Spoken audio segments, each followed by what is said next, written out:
రంగారెడ్డి జిల్లా Rajendranagar police station పరిధిలో auto దొంగ పట్టుబడ్డాడు. అత్తపూర్ వద్ద ఆటో దొంగను స్థానికులు రెడ్ హ్యాండెడ్ గా పట్టుకున్నారు.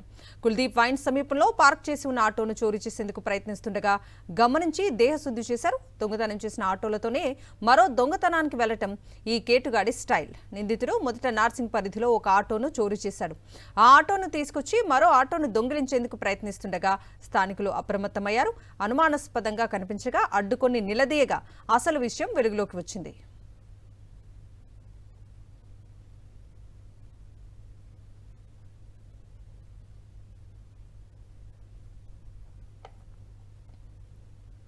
నిషేధిత పదార్థాలను రవాణా చేస్తున్న స్మగ్లర్లను చిత్తూరు పోలీసులు పట్టుకున్నారు.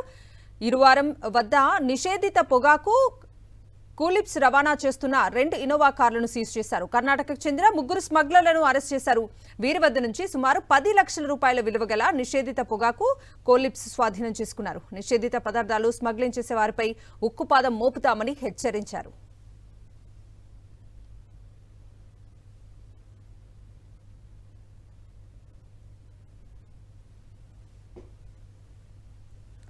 విజయవాడలో డ్రంక్ అండ్ డ్రైవ్ తనిఖీల సందర్భంగా ఒక కారు బీభత్సం సృష్టించింది. భవానీపురం పోలీస్ స్టేషన్ పరిధిలో ఎస్ఐ ఆనంద్ కుమార్ ఆధ్వర్యంలో తనిఖీలు చేపట్టారు. ఈ క్రమంలో ఒక డ్రైవర్ మధ్యమత్తులో కారును వేగంగా నడుపుతూ దూసుకొచ్చాడు. యూపీకి చెందిన టాటా సఫారీ కార్ డివైడర్ను ఢీకొట్టి ఆగిపోయింది. ఈ ప్రమాదంలో ఎవరికీ ఎటువంటి ప్రమాదం జరగకపోవడంతో అందరూ ఊపిరి పీల్చుకున్నారు. కారును పక్కకు తప్పించి ట్రాఫిక్ ను క్లియర్ చేశారు.